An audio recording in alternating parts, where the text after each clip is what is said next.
Hello friends, do you have baldness issue or you are having androgenic alopecia or your hairline is receding or corners are showing up or your crown has baldness? In that case, you should see this whole video to know whether you can treat this condition with medicines or you should go through hair transplant. So this is the basic video about hair transplant and androgenic alopecia. So we can start.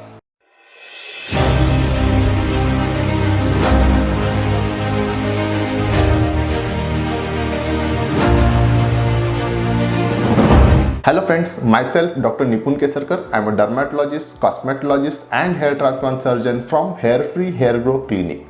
Friends, today I am going to discuss about androgenic alopecia, which is also called as male pattern hair loss. Before going to know this condition, we should discuss about hair loss and hair fall. Friends, we have a hair which has a cycle. This cycle repeats itself in every 6 years. Like Anagen, Catagen and Telogen. These are the three basic stages of hair cycle. Anagen phase will last from 2 years to 6 years, while Catagen phase will last from 2 weeks to 6 weeks, while Telogen phase will last up to 3 to 4 months. So we are going to discuss about these phases to know the hair fall and hair loss difference. So friends, if you are facing hair fall, that means those fallen hairs are going to grow back from the follicles which are present inside our scalp. But in hair loss, our hairs are not going to come back. So this is the condition when we call as hair loss. Sometimes our skin get burns. In that condition, our follicle might get destroyed, so there will be no hairs. Sometimes we have some wounds or pimples inside our scalp. In that condition also, our hairs not going to come back because the hair follicles are already destroyed. In same manner, this destruction occurs in androgenic alopecia because of the androgens. Friends, basically the androgens are male sex hormones. Mainly testosterone is the culprit. So we are going to discuss about how this condition occurs.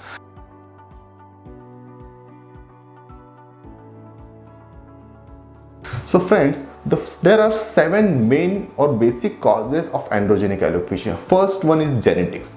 There is DHT receptors, means dihydroxytestosterone receptors, which are embedded inside our hair follicle during our birth, which is genetically embedded DHT receptors are present on our hair follicle. So because of genetic imposition, we cannot do anything about genetics. The second reason is hormone. The hormone testosterone is converted into dihydroxytestosterone by 5-alpha reductase 1 and 5-alpha reductase 2 enzymes. These DHT molecules are going to attach on your DHT receptors on hair follicle, which are going to cause early anagen effluent. That means the anagen phase will reduce below 1 year and the hair follicle will go into the catagen phase in which it will divide itself. So because of these androgens, the follicle which is going to divide will divide unequally. So the follicle which is going to give rise to new hair will be smaller and the follicle which is going to be fell down is larger one. So the new hair which is going to come out of these follicles will be very small or vellus hairs.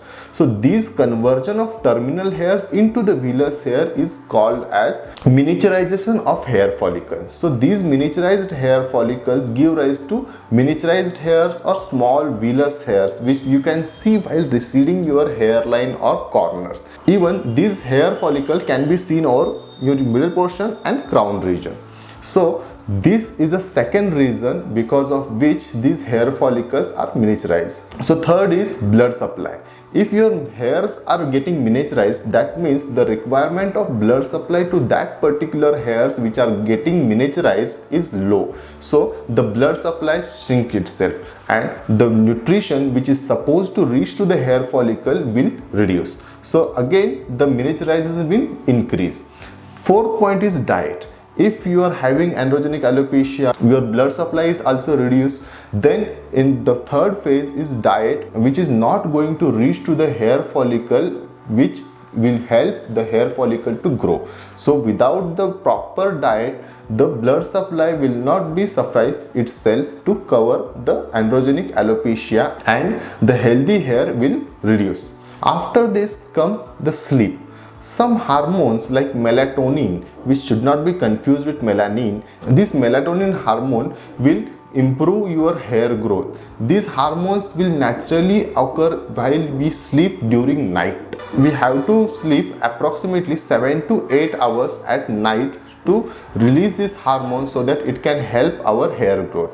If you are not sleeping properly, so these hormones like melatonin are not going to secreted, and then your hair loss problem will increase. The fifth problem is stress. If you are feeling stressed, that means you are going to increase your testosterone levels. If you are feeling stress, in that condition your sleep will deprive, because of which again the hormonal imbalance will be there and your androgenic alopecia will increase. So last but not the least is environment, in which we should be aware of sunlight, dust, water, what type of water we are going to use, like hot water or hard water which has very much minerals inside it. After that there is a sweating, sebaceous gland activity inside our scalp hairs. All these things will affect your androgenic alopecia. So the collective measures to reduce the androgenic alopecia should cover all these points. So the hair loss problem can be treated considering all these conditions, but the hair loss in which we are going to lose our hair follicle, which can only be treated by the hair transplant, which can give you the permanent results.